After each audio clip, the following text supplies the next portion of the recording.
नमस्कार दोस्तों, जय श्री श्याम। जैसा कि आपने थंबनेल देखा है, आज की वीडियो में हम बात करेंगे काफी ऐसे निवेशक है जिसने हमारे मेन चैनल पे कमेंट्स करा है और उनकी क्वेरी है कि सर अगर हम बात करें मोतीलाल ओसवाल की, निप्पॉन इंडिया की और क्वांट की, तो तीनों एएमसी के काफी म्यूचुअल फंड स्कीम से जहां पे हमने पैसा निवेश कर रखा है और यहाँ पे स्कैम चल रहा है, तो क्या सर यहाँ से हमको पैसा निकाल लेना चाहिए या कंटिन्यू रखना चाहिए? तो आज की कंप्लीट अगर वीडियो वॉच कर लोगे तो सब कुछ समझ में आ जाएगा, आपका प्रेशर है बिल्कुल ही कम हो जाएगा। तो चलिए शुरू करते हैं। तो देखो, पहली चीज तो क्या होता है, आप ये समझो कि हम म्यूचुअल फंड में आप निवेश करते हो, ठीक है।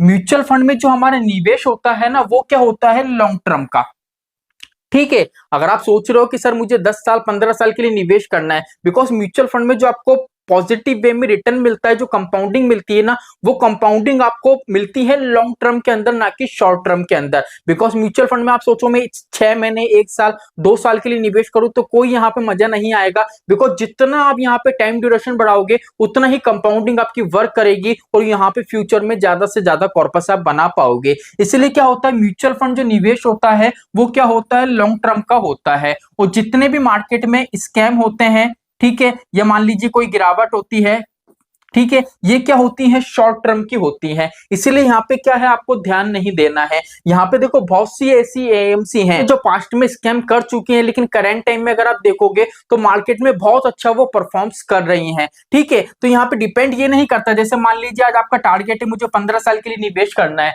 मान लीजिए आपके 7 साल निवेश को कंप्लीट हुए। अब आप ये सोचो, अब आपने देखा मार्केट में एक न्यूज आई कि मैंने जिस फंड में निवेश करा है उस पर्टिकुलर फंड में एक स्कैम सामने आ गया। तो यहाँ पे क्या करोगे, 7 साल बाद आप आपका पैसा निकालोगे। अगर आप पैसा निकालोगे ना, तो ये सिर्फ और सिर्फ बेवकूफी होगी। क्यों होगी? बिकॉज यहाँ पे कंपाउंडिंग आपकी वर्क करना चालू हुई है और उसी टाइम पे यहाँ पे अगर आप एक्सिट ले लोगे, उसको स्विच कर लोगे, तो नॉर्मल सी बात है, आपकी जो कंपाउंडिंग है वो पूरी की पूरी खराब हो जाएगी। तो यहाँ पे क्या करना है, आपको कुछ भी नहीं करना है। यहाँ पे सिर्फ आपको अपना निवेश है उसको कंटिन्यू रखना है, इसके अलावा कुछ भी नहीं करना है। अब ऐसा क्यों करना है? बिकॉज क्या होता है, अगर मार्केट में कोई करेक्शन भी आता है या किसी भी तरीके की कोई स्कैम आता है, तो सेबी क्या करेगा, सेबी यहाँ पे 2 चीजें करेगा, ठीक है। पहली चीज तो क्या करेगा, सेबी जो एएमसी है उस पे क्या करेगा, सीधी सी कोई पेनल्टी लगा देगा। बिकॉज नॉर्मल सी बात है, सेबी को भी पता है कि भैया काफी निवेशक हैं, हजारों निवेशक हैं, उनका करोड़ों में पैसा पर्टिकुलर फंड में, पर्टिकुलर एएमसी के पास उनने जमा कराया है, निवेश करा है।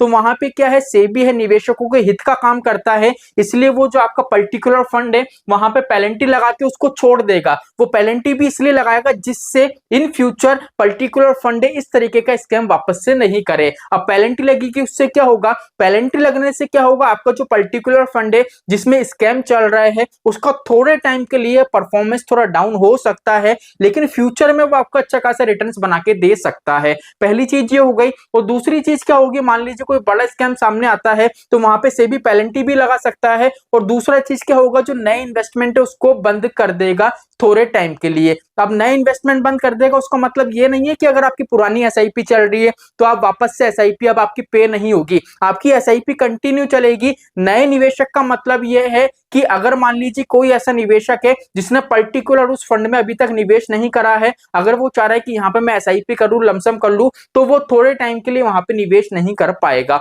तो म्यूचुअल फंड में जितने भी स्कैम होते हैं और मार्केट में करेक्शन होते हैं वो शॉर्ट टर्म के लिए होते हैं, और जो हमारा निवेश होता है वो लॉन्ग टर्म के लिए होता है। इसलिए अगर लॉन्ग टर्म के लिए निवेश करोगे तो ये सारी चीजें आपके निवेश को कोई इंपैक्ट नहीं करेंगी, आपके पोर्टफोलियो को खराब नहीं करेंगे। बस सोच की बात है, आप यहाँ पे बैठा लेते हो कि स्कैम हो गया, मेरा नुकसान हो जाएगा, मेरा पैसा डूब जाएगा, बल्कि ऐसा कुछ भी नहीं होता है। अभी आप चेक कर लो मोतीलाल, अगर आपने मोतीलाल में निवेश कर रखा है, क्वांट में निवेश कर रखा है, निप्पॉन इंडिया में निवेश कर रखा है, तो आप खुद चेक कर सकते हो आपका पोर्टफोलियो डूब गया है, यहाँ वहां पे थोड़ा बहुत आपको गिरावट देखने को मिला है। तो वहां पे देखो नॉर्मल सी बात है, करेक्शन छोटे मोटे होते हैं, तो स्कैम होते हैं वो शॉर्ट टर्म के लिए होते हैं, निवेश लॉन्ग टर्म के लिए होता है, इसलिए यहाँ पे कंटिन्यू रख सकते हो, कोई भी यहाँ पे दिक्कत परेशानी आपको नहीं आएगी। अगर आज का वीडियो अच्छा लगा हो तो वीडियो को लाइक करना, चैनल को सब्सक्राइब करना। जय श्री श्याम दोस्तों, जय श्री राधे।